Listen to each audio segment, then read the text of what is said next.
Welcome to the State of Tech, the European edition, Friday, May 29, 2026. I'm Samantha Lawrence. And I'm Bob Russell. Today, Samsung ships the world's first next-generation AI memory samples. Japan's megabanks deploy fresh AI models from OpenAI and Anthropic for cyber defense. Nvidia server maker warns of new AI bottlenecks beyond memory. The wider squeeze on data center parts pushing prices to records. Plus, two things you can actually try this weekend. Let's get into it. Samsung Electronics has started shipping samples of its 12-layer HBM4E memory chip.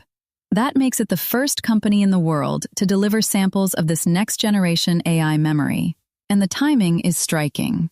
Samsung only began mass production of the previous version, HBM4, in February.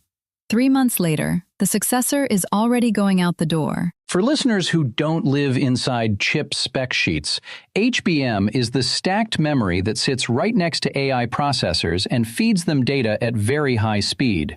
It is the bottleneck for almost every AI accelerator on the market. Samsung says HBM4E hits 16 gigabits per second and is more energy efficient thanks to a redesigned chip and production process. The headline customers being lined up are AMD, Nvidia, and Google. Mass production will follow their schedules. And the context matters. Samsung has been chasing SK Hynix in this category for years. Hynix has been Nvidia's preferred partner for the current generation. Getting first-mover status on HBM4E is Samsung's attempt to flip that script. The bottom line is this. The AI build-out is not just about Nvidia and TSMC anymore. Memory has become the gating factor.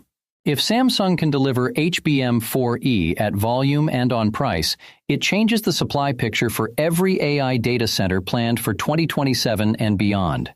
And it gives buyers a second strong source, which usually means more competition and, eventually, better availability. For Europe, this is a reminder of where the dependency really sits. The EU keeps talking about sovereign AI infrastructure, gigafactories for AI, French and German data center projects. But the memory inside those machines comes overwhelmingly from South Korea.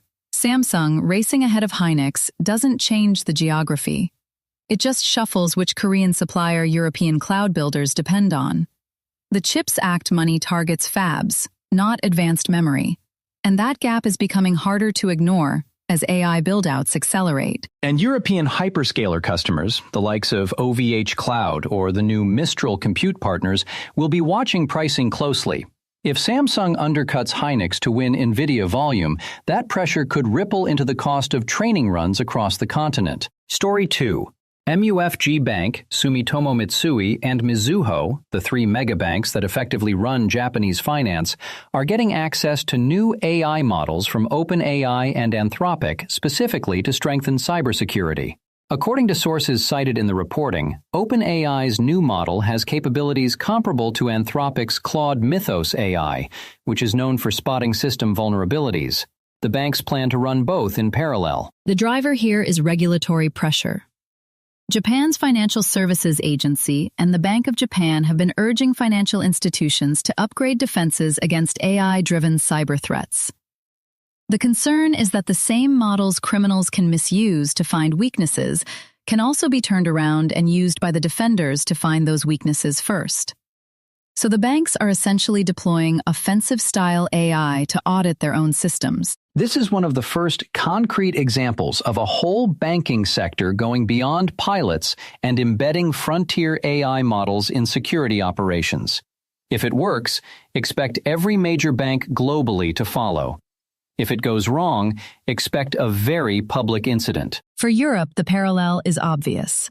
DORA, the Digital Operational Resilience Act, came into force last year and demands exactly this kind of upgraded cyber posture from banks and insurers.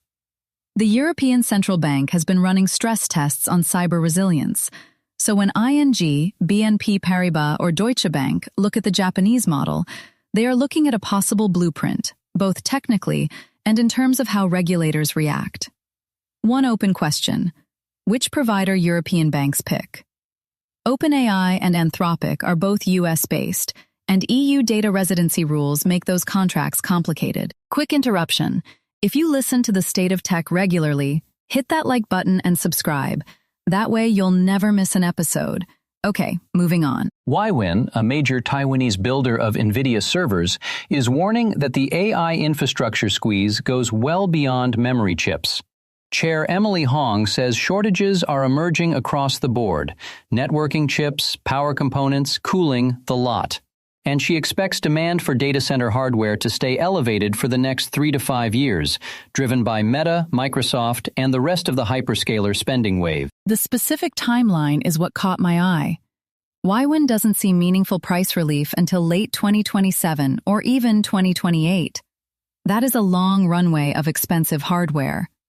And it lines up with what we heard earlier this week from other Asian suppliers about networking switches and optical components being just as constrained as the headline GPUs. It also tells you something about where margins are flowing.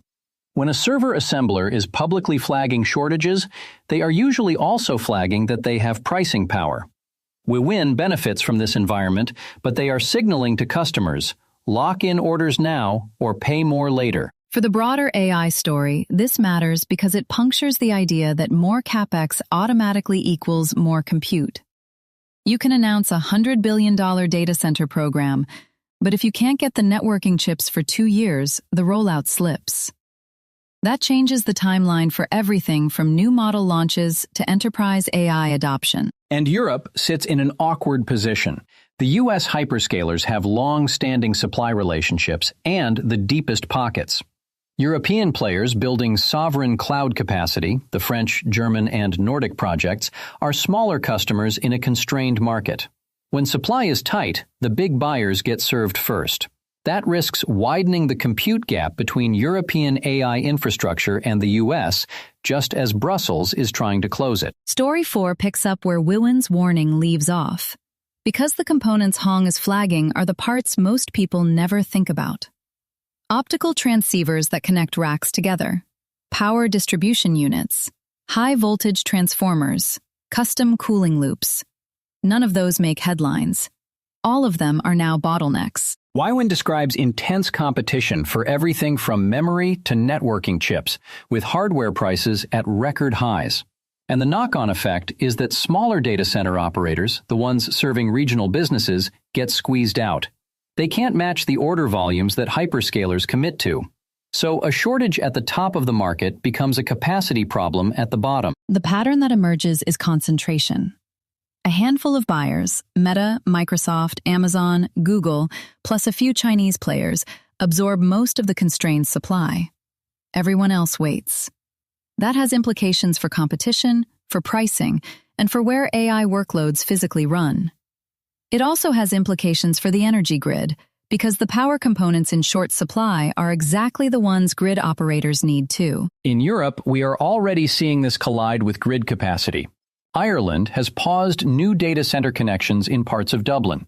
The Netherlands has tightened rules in Noord-Holland. Frankfurt is running into power limits.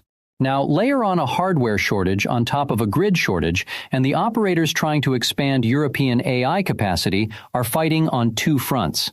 The likely outcome? More workloads pushed to Nordic countries where power is cheaper and grid headroom exists, and slower build-out everywhere else. To close out, 2 things you can actually use this weekend. First one is for anyone using Anthropic's Claude.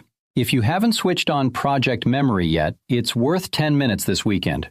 You set up a project, drop in the documents or context you keep referring to, a CV, a style guide, your company's brand voice, ongoing meeting notes, and Claude will reference those automatically every time you open that project. The practical use case is the one most people miss. If you write a weekly newsletter, drop your last 5 issues in a project. Claude will pick up your tone, your typical structure, even your favorite turns of phrase. Then, every time you ask for a draft, you skip the whole, write in my voice, here are some examples routine. Same trick works for code with your team's conventions, or for customer emails with your brand guidelines. It's free on the paid tiers, and the setup is genuinely 2 minutes. The biggest mistake people make is overloading it. 3 to 5 tightly relevant documents per project beats 20 loosely related ones. The honest reason to try it. It removes the most tedious thing about working with chatbots, which is re-uploading the same context every session. Works in Dutch, French, German, Italian, Spanish, the lot. And for European listeners worried about data, project files sit under Anthropic's standard terms, not used for training on the paid tiers. Worth checking the settings, but it's a reasonable starting point. Second one, non-AI. Proton, the Swiss company behind Proton Mail, has rolled out a polished update to Proton Docs. It's a collaborative document editor, like Google Docs, but end-to-end encrypted by default. Real-time editing with colleagues, comments, the basic formatting you expect. Nothing fancy, but everything encrypted on the way in. It's free for personal accounts up to the basic Proton Drive storage limit. Works in any modern browser, plus iOS and Android apps. If you already have a Proton Mail account, Docs sits right inside the same interface. No new login. The use case is straightforward.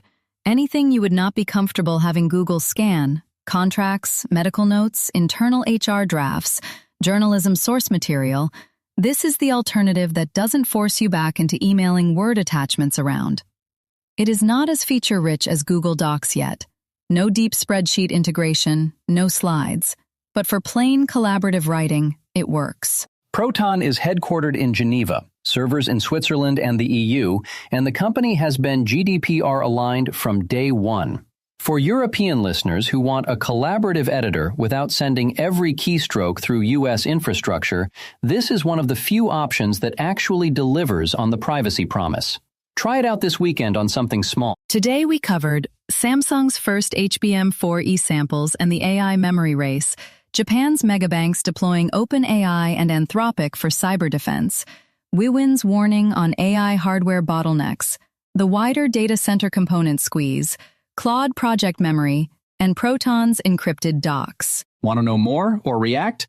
Visit stateoftech.eu or email us at info@doorzetters.net. State of Tech, the tech world in 15 minutes.